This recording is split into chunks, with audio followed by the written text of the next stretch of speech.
Hey guys, welcome back to my channel. In the latest episode of Kail's Coffee Combos podcast, she lets us know that her ex-husband, Javi Marroquin, basically cursed her ass out via text, all because she implied in last week's episode of Baby Mamas No Dramas that his family is still very close with her children, meaning Isaac, Creed, and Lux. And he's just not having it. And honestly, I have to say I felt sorry for Kail when she read his text messages to her. I recapped that episode for my channel members. If you want to go ahead and catch that, make sure to hit that join button down below to see the video. But just to kind of like go over it with you guys a little bit, like a high level overview in the podcast, Kail really made it seem like Javi's family was like ride or die for her. They were like buying her kids gifts or something, like without saying that type of stuff. She was like, like I feel like Javi's mother and whatnot and sister, like they still see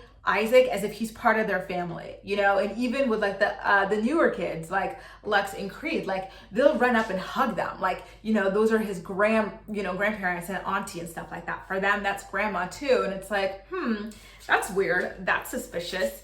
And she does a big 180 or about face in this episode, kind of like walking her stuff back while still maintaining what it is that she said. It was kind of interesting to watch her do both things simultaneously, fess up to exaggerating while also trying to make it seem like everything is very copacetic and kosher between them. So let's get into what happened. So according to Kail, after the podcast aired, Javi texted her telling her that she needs to stop talking about his family and creating fake narratives about their dynamics.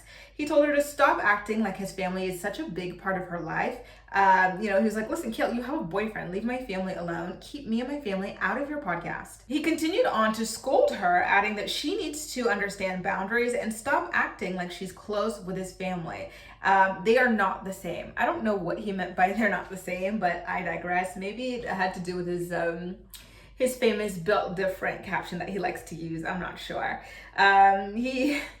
That was not everything, by the way, you guys. Javi also told Kail that she needs to figure her SHIT out and that they can only discuss things via email after this text message. Like he's like, listen, from now on, I'm done with you. And then at this point, I'm like, oh, he's not joking. He's not being dramatic. Like he really means this. And yeah, I don't know. Like I feel like it's very weird and it's very dramatic and it's too much. Like it just does not add up to what it is that she said. In my opinion, she said something very positive that reflected very well on him and his family. So I don't understand why he would respond in this kind of way. It kind of seems like, when like people are about to have a fist fight and someone shows up with a gun and it's like, oh, well, now what the hell did you bring a gun for? Like it just does not match the ambiance that we're going here. Like it's just weird. It's too much. So now, this is where I really started to feel bad for Kail, you guys. Like, he really went in on her, okay? So he tells Kail, get ready, you guys, okay? Like, I'm trying to figure out how to say this because it's kind of rough. So in the episode as well with Baby Mamas No Dramas, Kail talks about how she knows that her kids are going to be at least slightly traumatized by the fact that she's got at least 3 baby daddies, maybe 4, right? And she's saying, listen, I know that they're gonna be traumatized, but like it's impossible to raise kids without them having some kind of a trauma. The only thing right now that I can say is that I did my best, number 1, and number 2, they're growing up with less trauma than I grew up with my parents. So that makes me proud. And they kind of just like laugh it off and move on from there. Again, if you want more details on that, make sure to hit that join button, sign up to be a channel member. I've got that video over there. And so Javi references that now, okay? Like that was already sensitive enough. And I did say in my video for the members that I felt like proud of Kail for acknowledging that, but I do wish she went a little bit deeper and took it a little bit more seriously, okay? So Javi goes, oh, by the way, your kids are gonna be traumatized and I'm disgusted that you're laughing about it all like it's a joke. Then he brings up his son Lincoln specifically saying, you know what, I'm gonna do my best to make sure that my son comes out on top of, this. So basically saying, listen, despite you and your serial breeding, I'm gonna make sure that my son comes out on top, which here's how I feel about it. Javi, you are one baby mama away from being Kail yourself, so don't even try it.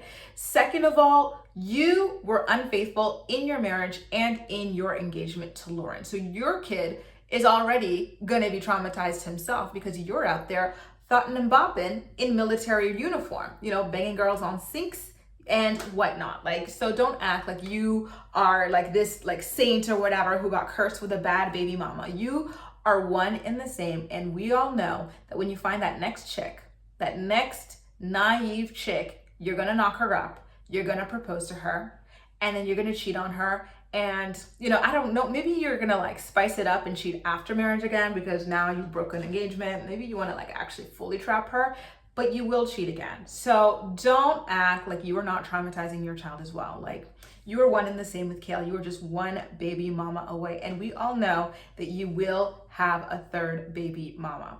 Trust and believe, okay? So don't get too comfortable over there. So now Kail, when it comes to like where she was and how she was doing when she received the message, here's what I don't like. I feel like she's guilt tripping Javi here, and I almost feel like what she's saying here is not real. I don't believe it happened. So she says, oh, like when I got the message, my phone was unlocked and Lincoln just so happened to be like looking over the couch or whatever, and he read the message. And I'm like, and like she was sitting there as well, and like just like it just doesn't make sense to me that if you see a message and it always tells you who it's from and you can see like a preview of it and stuff like that, like I don't believe that she would allow Lincoln to be leering over her to read the whole essay. The thing is huge, right? Like, you just heard my recap of it. The thing is a huge message. I don't believe that Lincoln was standing there over her shoulder reading the whole thing before the phone would die out. She's acting like the phone was just lying there in her hand, not motionless. And it's like, sorry, like without her touching it. And it's like, okay, well, when you get a text, your thing, it shows up, right? Like, you get that thing. If it's black screen, it shows up. And it stays like that for literally 3 seconds and it shuts back off. So there's no effing way Lincoln would have been able to read all of that. And it doesn't show you the full message. It shows you like, what, 2-3 sentences? It just doesn't make sense, right? So she's like, Lincoln saw it before I got to. And, he goes, why is my dad being mean to you?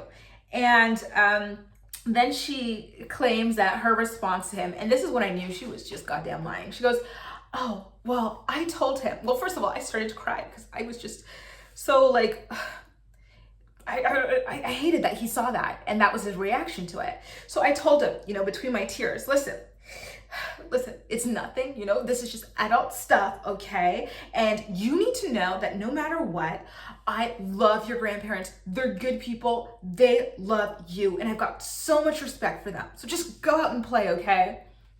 Stop.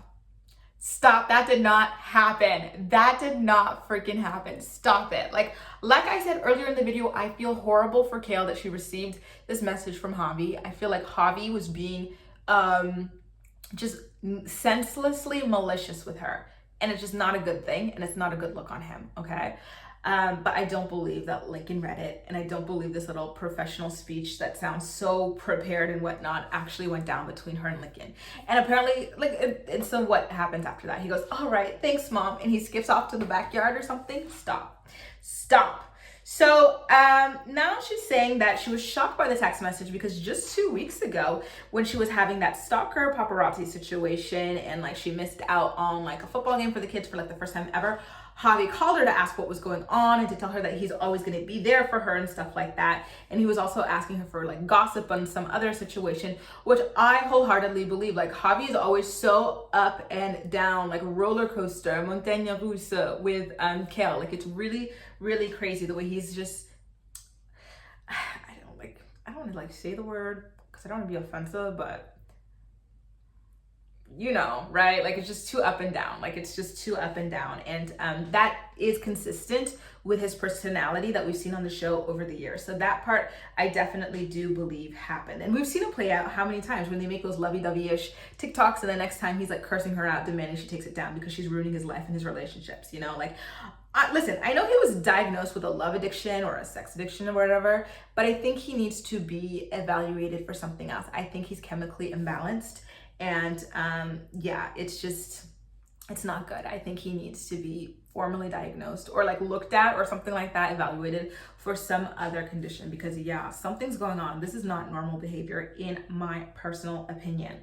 So Javi also blames Kail for talking about him on the podcast as a reason why he can't get a girlfriend. He's like, listen, I'm trying to date, and here you are still talking about me, like obsessed with me. It's like, and so now it makes it hard for me to date, but I don't believe that. I think the reason that it's hard for Javi to date is because people know that, women know that he's always going to be down to cheat on them with Kail, right? Like, these are public figures. This stuff is out. Like, you Google people you date. I hope, ladies, I hope you Google people you date, and you see this sorts of stuff. And that is cause for pause. Like, women, we don't have time to be dealing with the hobbies of the world. We need serious, committal men, faithful men, men of integrity. And sorry, Javi, but that's just not you. And I think that's the real reason why you are unable to date. He's got to take some kind of accountability. Listen, I know Kayla's not no walk in the park, and her constantly talking about him on the podcast does not help things, but his own actions, I think, are what have gotten him into the situation that he currently is in, romantically, okay? So now, in true Kail fashion, after this, like, she basically just railroads over everything he like told her. The whole, you need to have boundaries, stop talking about me and this and that. So Lindsay, her podcast co-host, was trying to kick up some trouble as usual. And so she starts talking about like how sex kind of evolves as you get older. She's like, I don't know, like, have you noticed that, like, relationship versus like getting, making love versus, having sex, or like, the difference, and just let's talk about the love making styles of your baby daddies. So Kail talks about how with Chris, he was always just banging her, rooter to the tutor. Does that apply here, rooter to the tutor? Because I want to say that. She was like, like, it was just what it was all the time. He was always like effing me, literally and figuratively. And then of course she gets into Javi. She goes, but with my ex-husband, he used to make love to me. He used to take his time. It used to be, a lot more. It used to be very, very passionate. And I'm like, way to completely disregard his boundaries, right? Like, and the stuff that he very clearly has been telling you. Like, if he was pissed at you saying that his parents are nice to your kids, imagine how he's going to react to you bragging about his love-making style and talking about it oh so fondly. Like, she's just so funny to me. It's just...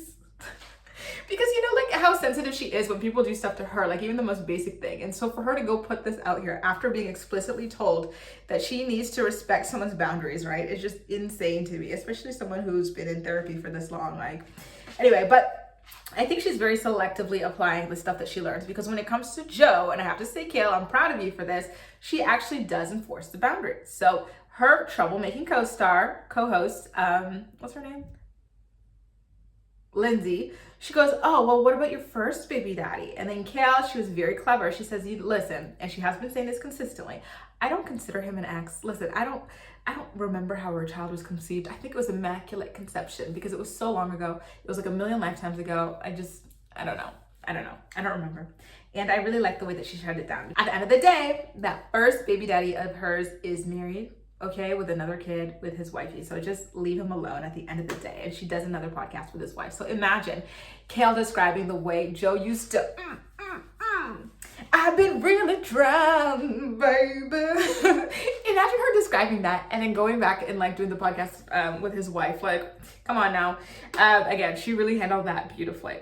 So, and then she goes crazy again, right? Like, remember, before she said that, like, her soulmate was a guy in prison. And so if he was not in prison serving his time, locked out, don't let me down, I'm locked up.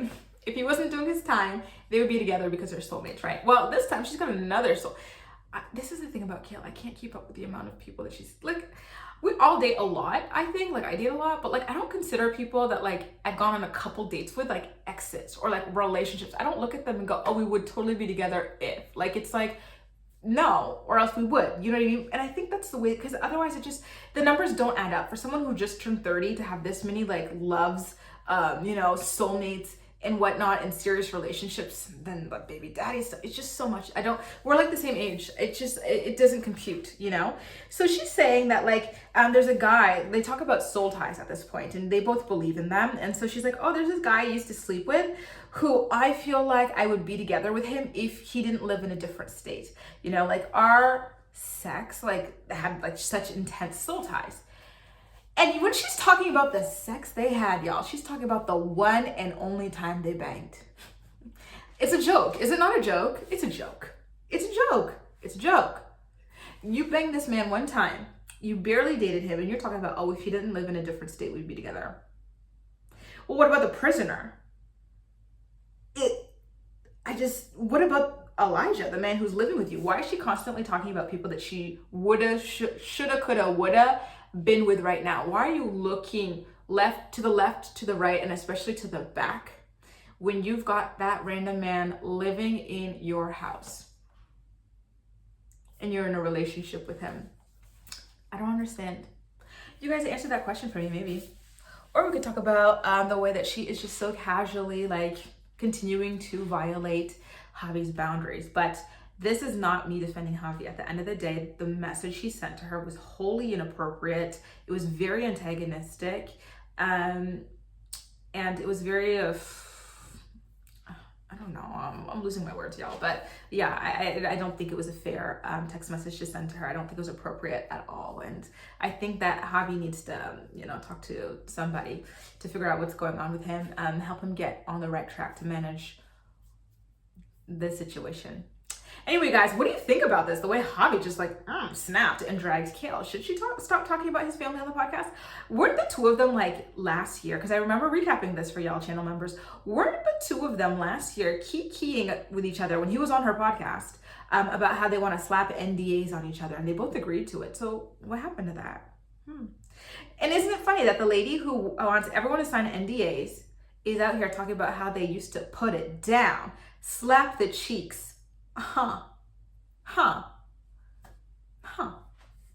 Anyway, guys, let's talk soon. Meet up in the comment section, okay? Bye.